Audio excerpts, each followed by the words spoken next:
Hello बच्चों। स्वागत है आपका एनसीईआरटी की सीरीज में जिसमें हमारा टॉपिक चल रहा है सर्कल। और सर्कल का आज हमारा लेक्चर नंबर 3 है। और इस लेक्चर नंबर 3 में हम एनसीईआरटी की रिमेनिंग क्वेश्चंस को करेंगे। अच्छा, एनसीईआरटी में जो आपकी क्वेश्चन है आपका कि prove that the angle between two tangent draw from an external point to a circle it's supplementary to the angle subtended by the line segment joining the mid point of contact at the centre. कहने का मतलब question में बोला गया है कि prove that angle between two tangent. पहली बात तो यह है साहब कि आपको एक सर्कल ड्रॉ कराना है। और सर्कल इस तरीके से है कि यहाँ से जो एक्सटर्नल पॉइंट है एक हमारा, यहाँ से आपने टू टेंजेंट को ड्रॉ किया। ये दो टेंजेंट है आपकी from external point to circle is supplementary to the angle subtended by the line segment joining the point of contact at the centre. कहने का मतलब ये है कि यहाँ से जो आपका ये जो हमारे पॉइंट ऑफ कांटेक्ट है, पॉइंट ऑफ कांटेक्ट पॉइंट होते हैं हमारे, ये पॉइंट जो है दोनों पॉइंट क्या कहलाएंगे हमारे पॉइंट ऑफ कांटेक्ट। अच्छा, पॉइंट ऑफ कांटेक्ट की यदि अपन बात करें तो क्वेश्चन में बोला गया है कि prove that angle between the two tangent from external point to circle is supplementary to the angle subtended by the line segment the point of contact at the centre. कहने का मतलब जैसे सपोज अपन इसको नाम दे देते हैं ओ, ये हमारा एक्सटर्नल पॉइंट पी हो गया, ये पॉइंट हो गया हमारा ए, और ये हो गया हमारा पॉइंट बी। अच्छा, पहली बात तो ये है बच्चों कि अपन सर्कल के अंदर, किसी भी सर्कल के अंदर क्या बात जानते हैं कि किसी भी सर्कल के अंदर सेंटर से जो आप यदि कोई टेंजेंट को ड्रॉ करते हो तो सेंटर से इसको मिलाने वाली जो लाइन है वो हमेशा कितने डिग्री का एंगल बनाती है? 90 डिग्री का एंगल बनाएगी। अच्छा, ठीक इसी तरीके से मैं यहाँ पर भी ऐसा बोल सकता हूँ कि साहब सेंटर से इस टेंजेंट को जो मिलाने वाली लाइन होगी, यहाँ पे जो एंगल बनाएगी वो कितना होगा हमारा? 90 डिग्री का एंगल। अच्छा, यदि ये दोनों एंगल 90 डिग्री हो गए हमारे, तो यही इसी को लेते हुए हमारे क्वेश्चन में बोला गया है कि external point to circle is, मतलब एक्सटर्नल पॉइंट से जो सर्कल के ऊपर आप टेंजेंट ड्रॉ करते हो supplementary to the angle subtended by the line segment, मतलब इन दोनों line segment joining the point of contact at the centre. मतलब आप जब यहाँ के इन जो लाइन सेगमेंट को हम सेंटर से जब मिलाते हैं पॉइंट ऑफ कांटेक्ट से, तो यहाँ पे जो इन बनने वाले जो एंगल है, इन एंगल आप ये एंगल आपस में क्या होते हैं? सप्लीमेंट्री होते हैं। ये प्रूफ करना है हमें। अच्छा, तो अपन इस एक काम करते हैं साहब कि ये पूरा का पूरा जो एक क्वाड्रिलेटरल ड्रॉ हो गया मेरा। यहां से अपन देखें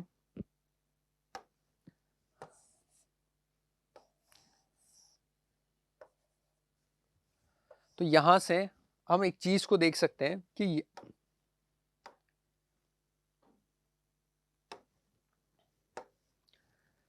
यहां से in quadrilateral we know that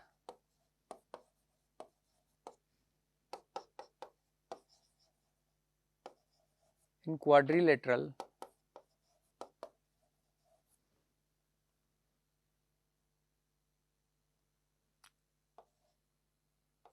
AOBP angle A plus angle O plus angle B plus angle P is equal to क्या होगा हमारा? 360 डिग्री।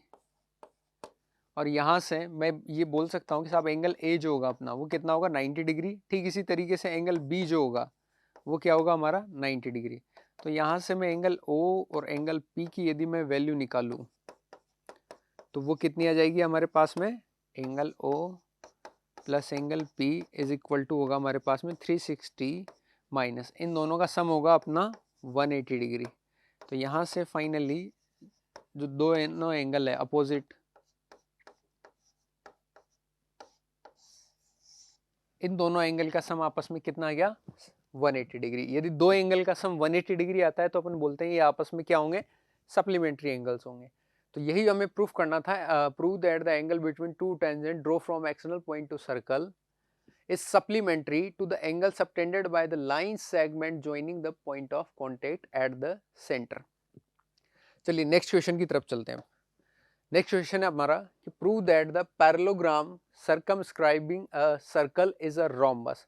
कहने का मतलब क्या है कि प्रूव दैट पैरेललोग्राम एक पैरेललोग्राम है जो कि circumscribing a circle is a rhombus. कहने का मतलब क्या है साहब कि एक सर्कल है आपका, इस सर्कल को सर्कमस्क्राइब करते हुए एक आपने क्या किया कि एक पैरेललोग्राम को ड्रॉ किया, एक पैरेललोग्राम को ड्रॉ किया। जैसे कि अपन यहाँ पे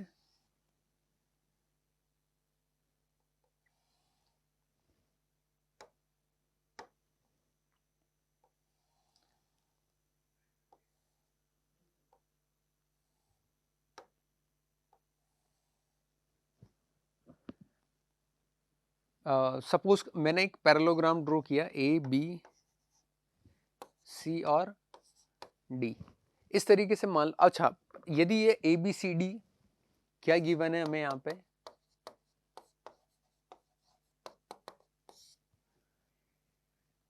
ए बी सी डी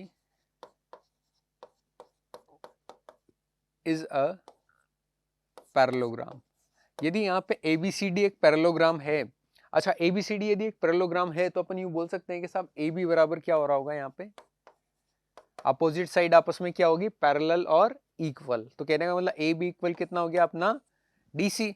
अच्छा ठीक इसी तरीके से अपोजिट साइड कौन सी भी हमारी ए डी और B C, A D is equal to क्या हो जाएगा हमारा बी सी। ये हो गई हमारी अपोजिट साइड। अच्छा, इन साइड्स को के अलावा भी अपन इसमें क्या देख सकते हैं, अपन जानते हैं कि साहब किसी भी सर्कल के अंदर, किसी भी सर्कल के अंदर एक्शनल पॉइंट पी से यदि मैं इस तरीके से इसमें टेंजेंट ड्रॉ करता हूं तो लेंथ ऑफ टेंजेंट क्या हो गया, आपस में इक्वल होती है। तो ठीक इसी कॉन्सेप्ट को यूज में लेते हुए अपन क्या करते हैं कि साहब इसके अंदर मान लो ये जो पॉइंट ऑफ कॉन्टेक्ट है अपने, इन पॉइंट ऑफ कॉन्टेक्ट को अपन क्या करते हैं, एक पॉइंट अज्यूम कर लेते हैं। जैसे मैंने ए बी है, इसको अज्यूम कर लेते हैं अपन पी क्यू आर और एस, इस तरीके से अपन इसको अज्यूम कर लेते हैं। तो यहां से अब अपन क्या बोल सकते हैं साहब कि A P is equal to होगा हमारे, ये वाली साइड इक्वल होगी इस साइड के, ठीक इसी तरीके से ये साइड इस साइड के इक्वल होगी, ठीक इसी तरीके से ये वाली साइड इस साइड के इक्वल होगी, और ये वाली साइड जो है वो इस साइड के इक्वल होगी। तो अपन इसी कॉन्सेप्ट को यूज में लेते हुए देखना, जब ये वाली साइड इसके इक्वल है तो A P is equal to S लिखेंगे। अब मुझे क्योंकि ये वाली साइड को पूरा कवर करना है, इसलिए जस्ट मैं ए पी के बाद में क्या देखूंगा, पी बी। मतलब पी बी जो साइड होगी एक्सटर्नल पॉइंट से क्या होगा, ये दोनों साइड इक्वल होगी तो पी बी इक्वल क्या हो जाएगा, बी क्यू हो जाएगा। ठीक इसी तरीके से अब देखना, आप यहाँ पे अपन देखेंगे इस डी आर वाली साइड को, तो डी आर जो है, डी आर इक्वल क्या हो रहा होगा, this side equal this side, तो वो इक्वल हो गया डी एस के। ठीक इसी तरीके से R C, R C, R C जो होगा वो इक्वल होगा हमारा सी क्यू के। तो इस तरीके से अपन को कितनी इक्वेशंस मिल जाएगी, 4 इक्वेशन मिलती है, इक्वेशन 1, इक्वेशन 2, इक्वेशन 3 और इक्वेशन 4। इन इक्वेशन को यूज में लेते हुए यदि मैं equation first, equation second, equation 3 और इक्वेशन 4 इन तीनों को अपन आपस में ऐड कर देते हैं, तो यहां से देखना इन दोनों को मिलाते हुए A P plus P B, A P plus P B, ये दोनों आपस में ऐड हो जाएगी, और इस तरीके से D R plus R C, मतलब D R plus R C is equal to क्या हो जाएगा आपका A S plus is equal होगा हमारा A S plus B Q plus D S plus C Q. इस तरीके से अपन ऐड कर देंगे। अच्छा, अपन जानते हैं कि A P plus P B, A P plus P B मिला के क्या बन जाएगा, ये हमारा ए बी। ठीक इसी तरीके से मैं D R plus R C इन दोनों को मिला के यहाँ पे क्या लिख सकता हूँ, D C is equal to, अब यहां पर देखना आप A S plus S D, A S plus S D, ये दोनों मिला के आपस में क्या बना देंगे, ए डी, और ए डी के साथ साथ में फिर B Q plus C Q मिला के क्या बना देंगे, B Q plus C Q, आपस में क्या बन जाएंगे ये बी सी। तो इस तरीके की एक नई इक्वेशन निकल के हमारे सामने आ जाएगी। और जैसे ही ये इक्वेशन सामने आएगी हमें प्रूव करना है कि इट इज अ रोम्बस, ये जो हमारा क्वाड्रिलेटरल बना है एक रोम्बस है, ये प्रूव करना है हमें। तो इसको कैसे प्रूव करेंगे बच्चों अपन, यहाँ से देखना, यदि मैं मुझे ये पता है कि साहब अपोजिट साइड तो आपस में इक्वल है ही सही, ये साइड इसके इक्वल है और ये साइड इसके इक्वल है। अब अपन को मेनली करना क्या है, यदि मैं एडजेसेंट साइड को भी आपस में इक्वल बता देता हूँ तो मैं बोल सकता हूँ कि साहब इसकी सारी साइडें आपस में क्या है, इक्वल है, और सारी साइडें आपस में इक्वल है तो ये क्या कहलाएगा, रोम्बस। चलो करते हैं, देखना ए बी। अच्छा इस ए बी और डी सी, क्या ए बी बराबर क्या है, यहाँ पे डी सी है, तो ए बी बराबर डी सी है तो इसको ट्वाइस ऑफ ए बी लिख सकता हूँ क्या मैं, क्योंकि इस ए बी इसकी जगह पे अपन क्या लिख सकते हैं, ए बी। अगली बात देखना आप, ए डी बराबर क्या है, बी सी। यहाँ देखो A D plus B C, मतलब ए डी और बी सी दोनों प्लस में लिखा हुआ है, तो क्या बी सी को ए डी के बराबर लिखो तो ट्वाइस ऑफ, या फिर ए डी को एक काम करते हैं अपन बी सी के इक्वल लिख लेते हैं, तो ए डी बराबर A D plus B C equal to क्या हो जाएगा, ट्वाइस ऑफ बी सी। तो यहाँ से यदि 2 से 2 को कैंसिल कर दे तो ए बी बराबर क्या आ जाएगा, बी सी। यदि ए बी बराबर बी सी है आपका तो अपन बोल सकते हैं कि साहब ए बी बराबर क्या आ रहा है, बी सी आ रहा है। तो इसलिए अब यहाँ पे सारी साइडें आपस में क्या हो जाएगी, इक्वल। जैसे कि यहाँ से अपन लिख सकते हैं कि ए बी बराबर क्या हो गया आपका, B C. A B equal कितना हो गया, B C. A B equal B C. अच्छा ए बी के बराबर आपका क्या बी है, डी सी, और फिर इसके बराबर आ गया आपका डी है। तो इसका मतलब है यदि चारों साइडें आपस में इक्वल है, यहां से अपन बोल जानते हैं कि ए बी बराबर डी सी है, और इसी तरीके से बी सी बराबर ए डी है, बी सी बराबर ए डी है, तो सारी साइडें आपस में क्या हो जाएगी, इक्वल। तो इसको एक तरीके से अपन यूं बोल सकते हैं कि साहब सारी साइडें यदि आपस में इक्वल है तो ये क्या कहलाएगा, एक रोम्बस कहलाएगा। तो ये था हमारा क्वेश्चन एनसीईआरटी से रिलेटेड। अगला क्वेश्चन देखते हैं अपन। अगला क्वेश्चन काफी अच्छा क्वेश्चन है बच्चों आपका। इसमें गिवन है आपको कि एक ट्राइंगल है ABC is drawn to circumscribing a circle of radius 4 centimetre such that, इस तरीके से है कि the segment B D and D C into which B C divide by the point of contact D are of the length of 8 centimetre and 6 centimetre respectively, find the side A B and A C. देखो question बहुत अच्छा है ये, और पूरी एक तरीके से सर्कल के अंदर देखें तो काफी इंपॉर्टेंट क्वेश्चन है। क्वेश्चन में क्या बोला गया आपसे कि एक ट्राइंगल है ABC is drawn to circumscribing a circle of radius 4 centimetre. एक ट्राइंगल है, इस ट्राइंगल के अंदर एक सर्कल को इस तरीके से ड्रॉ करवाया गया है।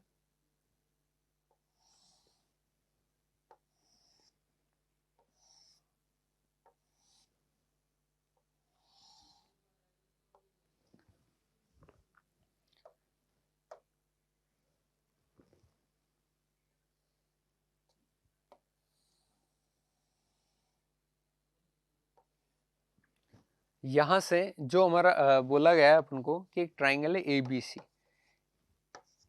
Triangle ABC is drawn to circumscribing a circle of radius 4 centimetre. मतलब एक ट्राइंगल ड्रॉ किया गया है एक सर्कल को सर्कमस्क्राइब करते हुए, यहाँ से जो इसकी रेडियस जो है वो कितनी है आपकी, 4 सेंटीमीटर। अच्छा अगला बोला गया है सच दैट, इस तरीके से है कि सेगमेंट बीडी जो सेगमेंट है आपका BD and DC into in which BC divide by the point of contact D,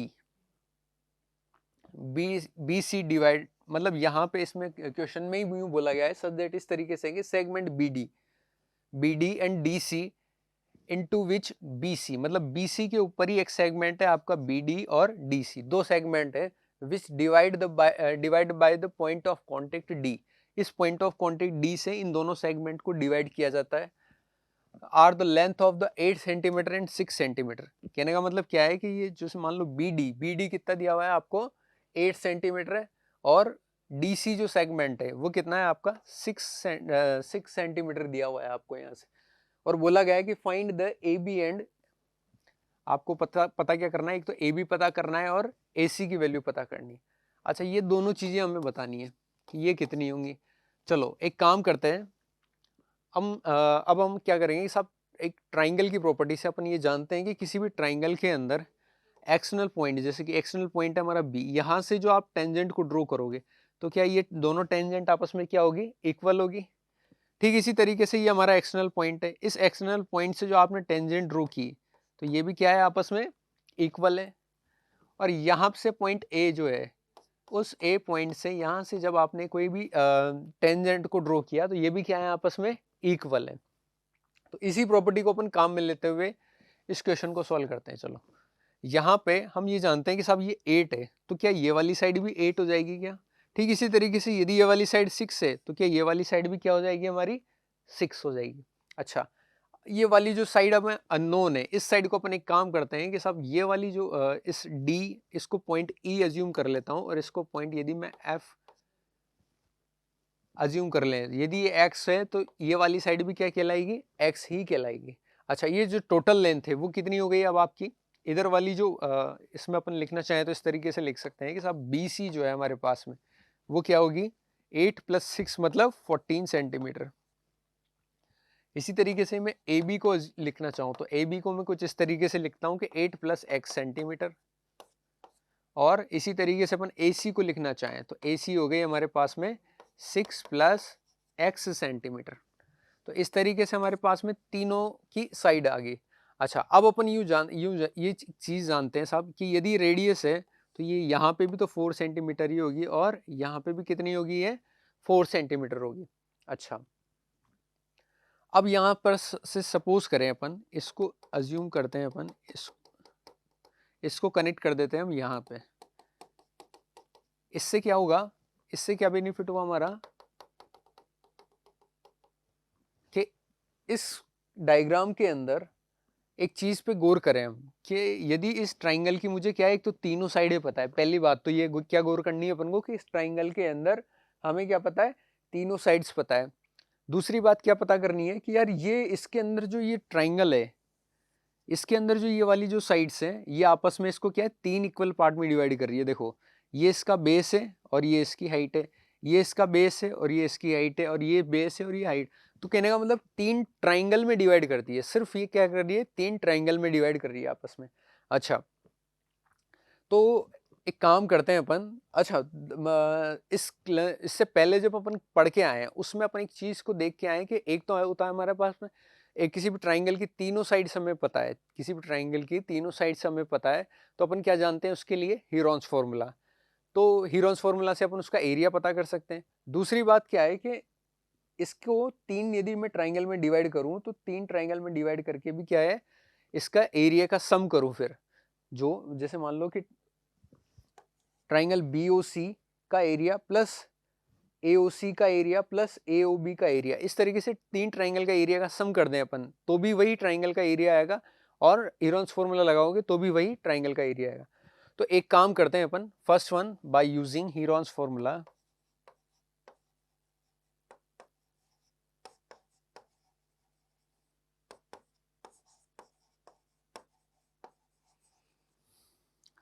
S जो कि सेमी पेरीमीटर होता है हमारा, वो क्या होगा, 14 + 8 + x + 6 + x डिवाइडेड बाय 2, कितना हो गया हमारा, 28 + x divided by 20x plus में x + x कितना हो जाएगा, 2x डिवाइडेड बाय 2, कहने का मतलब कितना हो गया, 14 + x। ये किसकी वैल्यू आई हमारे पास में, s की वैल्यू आ गई। और जैसे ही s की वैल्यू आई हमारे पास में तो अपन क्या करेंगे, एरिया ऑफ ट्राइंगल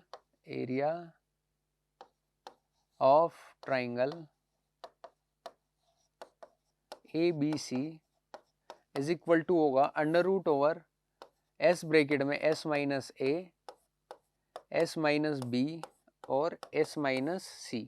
तो कहने का मतलब क्या हुआ, हमारा जो एरिया निकल के आया यहाँ से वो क्या आएगा हमारा अपना 14 + x ब्रैकेट में 14 + x माइनस a बोले तो यहाँ से a की वैल्यू कितनी होगी, 14। इसी तरीके से 14 + x माइनस एक नेक्स्ट साइड क्या होगी हमारी, 8 + x 8 + x, और नेक्स्ट स्टेप होगी अपनी 14 + x माइनस 6 + x। तो इस तरीके से अपन क्या करेंगे, इनके स्क्वायर रूट को पता करने की कोशिश कर। देखना 14 प्लस एक्स, अगला यहां से यदि 14 से 14 कैंसिल हो जाएगा तो क्या बचेगा हमारा 8। ठीक इसी तरीके से यहाँ पे देखना आप 14 में से 8 जाएगा तो यहाँ बचेगा 6 और एक से x कैंसिल हो जाएगा। यहाँ पर भी देखना 14 में से 6 माइनस करेंगे तो बचेगा अपना 8 और x से x कैंसिल हो जाएगा। तो कुल मिला के ये टर्म सामने आई है हमारे पास में। यहाँ से अपन इसको थोड़ा सा और आगे सोल्व कर रहे हैं तो देखना इसको सिंप्लीफाई करते हैं अपन। तो यहाँ से जब अपन इसको सिंप्लीफाई करेंगे कि तो एरिया ऑफ ट्राइंगल क्या आ रहा होगा अपने पास में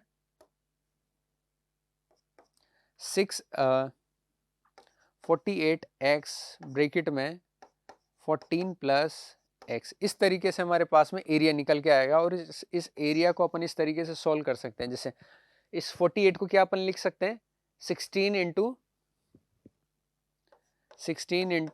3 x 14 प्लस x। तो ये बाहर जब 16 बाहर जाएगा तो हो जाएगा 4 अंडर रूट में 3x ब्रैकेट में 14 प्लस x। इस तरीके की टर्म हमारे पास में सामने आ जाएगी। अच्छा, अब इस क्वेश्चन को अपन आगे की तरफ बढ़ाते हैं। हमारे पास में जो एरिया आया वो क्या आया आपका 4 अंडर रूट में 3x ब्रैकेट में 14 प्लस x। इस तरीके का एरिया हमारे पास में सामने आया। ये क्या था area of triangle, area of triangle था हमारा। तो नेक्स्ट की तरफ चलते हैं अपन। ये था हमारा एरिया ऑफ ट्राइंगल्स निकल के सामने आया। अच्छा, दूसरी बात क्या पढ़ी थी अपन ने कि वहां पे जो एरिया ऑफ ट्राइंगल है, एरिया ऑफ ट्राइंगल जो है वो क्या निकल के आया था area of AOB, area of AOB plus area of BOC plus area of COA। इन दोनों ट्राइंगल का यदि मैं एरिया निकाल लूं डिफरेंट तरीके से और उनका सम कर दूं तब भी मेरे पास में मुझे क्या मिलेगा टोटल ट्राइंगल का एरिया ही मिलेगा।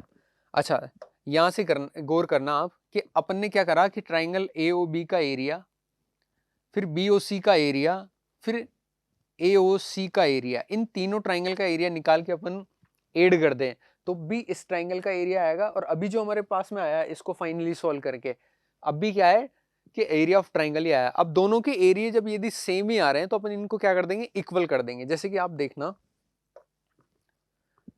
एरिया ऑफ ट्राइंगल AOB क्या होता है 1/2, बेस मुझे पता है। जैसे कि AOB में बेस क्या होगा आपका AOB AO और B, इसके अंदर बेस क्या होगा 8 प्लस x और इसकी हाइट जो होगी वो क्या हो जाएगी 4।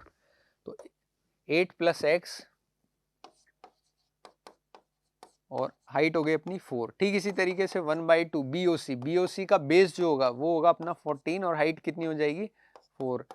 इसी तरीके से जो COA जो होगा वो होगा उसका बेस होगा 6 प्लस x और इसकी हाइट जो होगी वो होगी 4।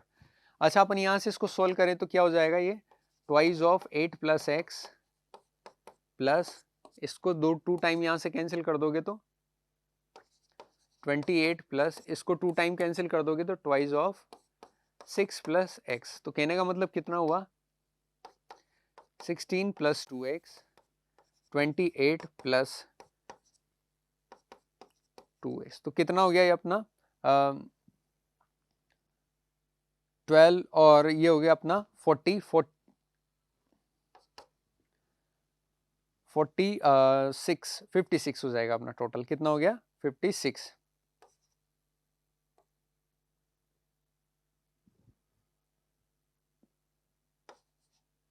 प्लस में 4x। ये किसकी वैल्यू आ गई अपने पास में एरिया ऑफ ट्राइंगल की वैल्यू आ गई। अच्छा, जो ये एरिया ऑफ ट्राइंगल की वैल्यू आई एक बार तो अपने पास में एरिया ऑफ ट्राइंगल ABC जो है ट्राइंगल ABC का जो एरिया आया है आपके पास में और एक बार ट्राइंगल ABC का जो एरिया आया है वो कितना आया है 4 अंडर रूट ओवर 3x और 14 प्लस x। और दूसरे नेक्स्ट टाइम जो एरिया आया ऑफ एरिया ऑफ ट्राइंगल आया वो आया 56 प्लस 4x। अब जो दोनों एरिया है बच्चों वो क्या है कि एक ट्राइंगल का ही एरिया आया है और ट्राइंगल के ही एक ही ट्राइंगल का एरिया आ रहा है। इसका मतलब है कि ये एरिया और ये एरिया आपस में क्या होने चाहिए इक्वल होने चाहिए। और इक्वल होने चाहिए तो अपन लिख सकते हैं इसको कि 56 plus 4x is equal to होगा हमारा 4 under root over 3x bracket में 4 प्लस x। तो यहाँ से इस 4 को यदि मैं डिवाइड में भेजूं तो वो कितने टाइम कैंसिल कर देगा? 14 प्लस x। 4 जब इसके डिवाइड में आएगा तो यहाँ से इसको बना देगा 14 प्लस एक्स और बचे कितना अपने पास में 3x ब्रैकेट में 4 प्लस एक्स। अच्छा, यहाँ पे जैसे ही आपको किसी भी कैलकुलेशन में ज्यादातर केसेस में जो अंडर रूट दिखे तो आप क्या कर दोगे? बोथ साइड का स्क्वायर, स्क्वायरिंग बोथ साइड।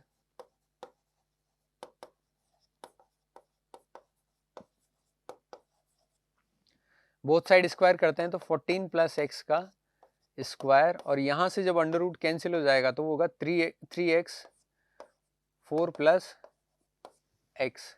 इस तरीके से टर्म आएगी हमारे 14 plus x, sorry 4 plus x नहीं 14 प्लस एक्स है ये आपका। अब यहाँ से देखना आप, यहाँ से जो हमारे पास में टर्म आई निकल के वो यहाँ से इस तरीके से आई। अब इसको अपन क्या करेंगे कि सब एक वैल्यू 14 प्लस एक्स यहाँ पे भी है और एक यहाँ पे भी है, तो इनको आपस में अपन क्या कर देंगे? कैंसिल कर देंगे। वैसे तो बच्चों क्या है कि अपन इसको कैंसिल नहीं कर सकते क्योंकि ये एक अलग तरीके का फंडा है, इससे एक वैल्यू छिप जाती है, मतलब हाइड हो जाती है। बट आपकी क्या है कि 10th तक के लेवल में वो जो हाइड वैल्यू है उनको वैसे भी काउंट लास्ट में जाके अपन देखेंगे तो वो काउंट नहीं हो पाएगी, इसलिए वजह से अपन यहाँ पे इसको इससे कैंसिल कर देंगे। तो बचा अपना 14 plus x is equal to 3x, और x की जो वैल्यू आएगी एक तरीके से वो आएगी आपकी 14 plus x is equal to, x को अपन इधर लेके आएंगे,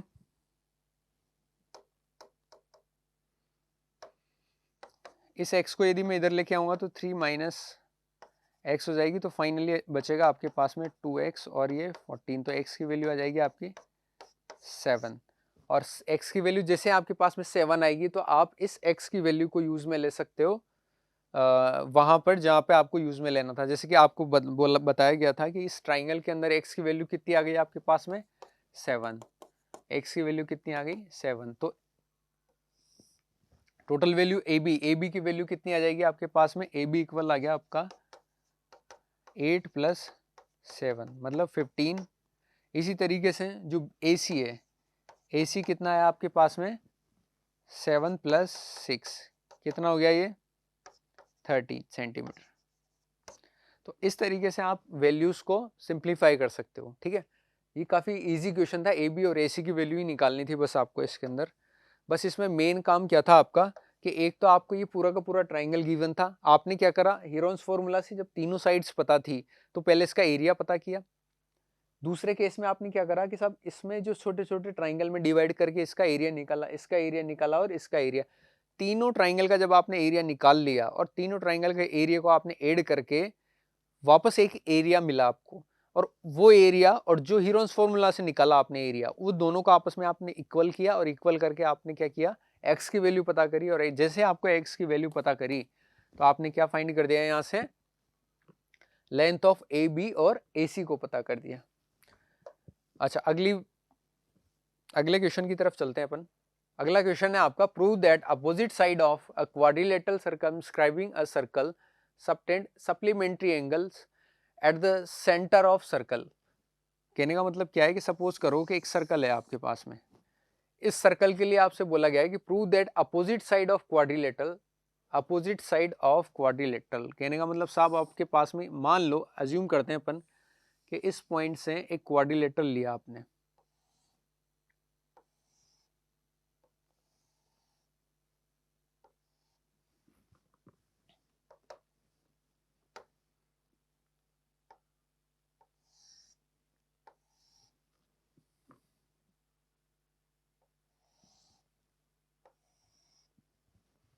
इस तरीके से अपन ने क्या है कि एक क्वाड्रिलेटरल को ड्रॉ किया।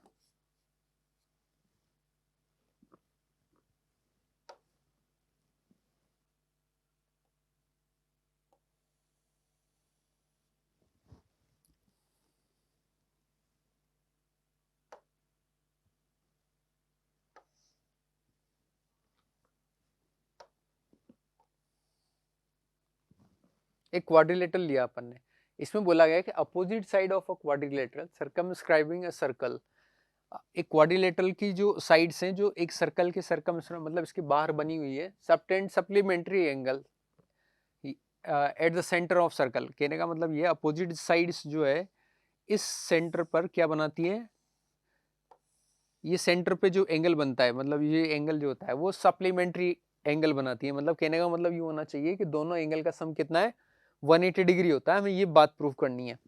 तो इसे प्रूव करने के लिए बच्चों देखना काफी इजी क्वेश्चन है ये, और इस क्वेश्चन को करने के लिए सबसे पहली बात जो अपन इससे पहले काम कर चुके हैं उस कॉन्सेप्ट को आपको ध्यान में रखना है। जैसे कि मान लो इसको अपन एक काम करते हैं, ये क्या है, इनके पॉइंट ऑफ कांटेक्ट, मतलब वो पॉइंट है जहाँ पे टेंजेंट इन पॉइंट्स को टच करती है। और एक काम करते हैं कि इन पॉइंट्स को, पॉइंट ऑफ कांटेक्ट को इसके सेंटर से मिला देते हैं अपन। इससे क्या बेनिफिट होगा साहब हमारा, कि इस पूरे के पूरे जो डायग्राम को है अपन कितने एंगल में डिवाइड कर सकते हैं। सपोज करो कि मैं इसको एंगल 1 नाम दे दूं, angle 1, angle 2, angle 3, angle 4, angle 5, angle 6, angle 7 और एंगल 8। इस तरीके से अपन ने इसको कितने एंगल्स में डिवाइड कर दिया, 8 एंगल्स में डिवाइड कर दिया। अब एक कॉन्सेप्ट आपको मैंने सिखाया था कि किसी भी एक छोटा सा एक डायग्राम लेते हैं अपन। इस डायग्राम में आप इस बात को समझने की कोशिश करना कि आपके पास में एक सर्कल है और ये कोई एक्सटर्नल पॉइंट से मैं इसके ऊपर कोई टेंजेंट ड्रॉ करता हूँ, तो यहाँ से इसके सेंटर से जो ये पॉइंट ऑफ कांटेक्ट को मिलाते हैं अपन, तो ये आपस में क्या होते हैं, 90 डिग्री। पहली बात तो ये ध्यान में रखनी है। दूसरी बात आपको क्या ध्यान में रखनी है कि जब आप इसको, इस पॉइंट को सेंटर से मिलाते हो, तो ये जो आपका ये 90 डिग्री है और यहाँ पे भी 90 डिग्री है। यहाँ पर भी एक कॉमन साइड है जो कि दोनों ट्राइंगल के अंदर है, जो कि हाइपोटेनियस भी है साथ ही साथ, और एक रेडियस भी है। तो रेडियस से RHS रूल से, R बाय RHS रूल से अपन दोनों मतलब दोनों ट्राइंगल को क्या बोल सकते हैं, आपस में कॉन्ग्रुएंट है। तो आप इसी ट्राइंगल की जो पोजीशन है ना, वो इस सेम टू सेम इस चीज को आप यहाँ देखने की कोशिश करना कि यहाँ पे भी एक एक्सटर्नल पॉइंट्स हैं, दो टेंजेंट ड्रॉ की गई है, यहाँ से भी वही दो ट्राइंगल बन रहे हैं, तो ये आपस में क्या होंगे, कॉन्ग्रुएंट होंगे। कैसे कॉन्ग्रुएंट हुए कि देखना,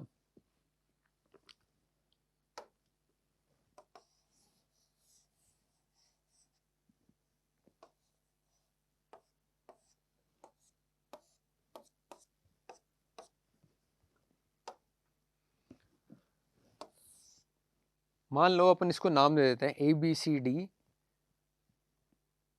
EF GH और सेंटर पे हो गया हमारा O। तो अपन बात करेंगे ट्राइंगल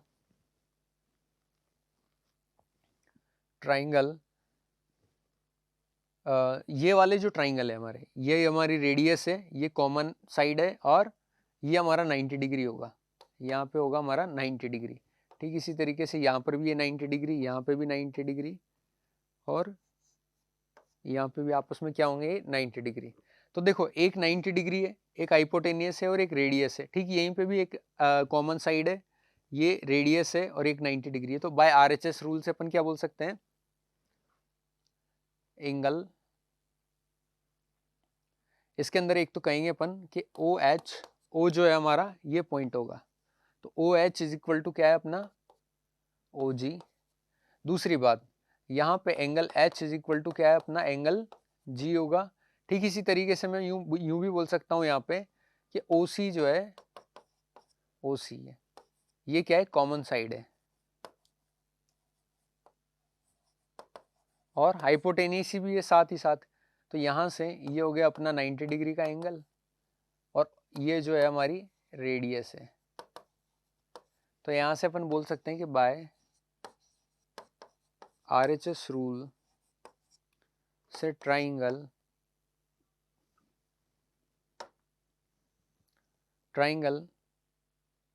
HOC कॉन्ग्रुएंट होगा ट्राइंगल GOC के। यदि ये दोनों ट्राइंगल आपस में कॉन्ग्रुएंट है तो एंगल 1 इक्वल टू एंगल 2 हो जाएगा। कैसे, बाय CPCT, बाय CPCT से दोनों ट्राइंगल क्या हो जाएंगे, आपके कॉन्ग्रुएंट हो जाएंगे। यदि बाय CPCT से दोनों ट्राइंगल आपस में कॉन्ग्रुएंट है तो अपन यूं भी बोल सकते हैं कि साहब एंगल 1 बराबर होगा एंगल 2 के। ठीक इसी तरीके से सिमिलरली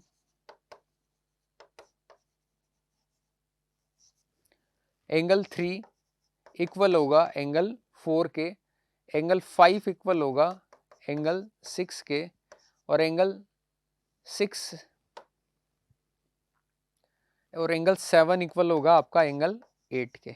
इस तरीके से बाकी के एंगल भी क्या हो जाएंगे, similar. Angle 3 equal angle 4, angle 4 5 sorry 4 equal 3 है, 5 इक्वल 6 होगा और 7 इक्वल 8 हो जाएगा। अब बस इसी कॉन्सेप्ट को यूज में लेते हुए अपन को क्या प्रूव करना था, प्रूव दैट के अंदर क्या था अपना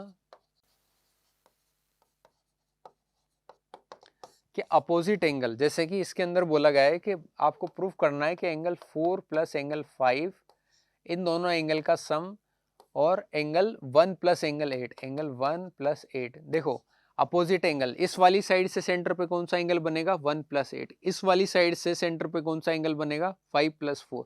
तो अपोजिट एंगल का सम बराबर होना चाहिए, किसके बराबर होना चाहिए, सप्लीमेंट्री एंगल मतलब 180 डिग्री, मतलब दोनों एंगल का सम क्या होना चाहिए आपस में 180 डिग्री। ये हमें प्रूफ करना था। तो देखना अब यहाँ से कैसे प्रूफ करेंगे अपन जानते हैं कि साहब टोटल ओवरऑल यदि आप यहाँ से मूव करना स्टार्ट करोगे और वापस यहीं इसी पॉइंट पे आ जाओगे तो टोटल कितने डिग्री का एंगल हो जाएगा आपका 360 डिग्री का एंगल हो जाएगा।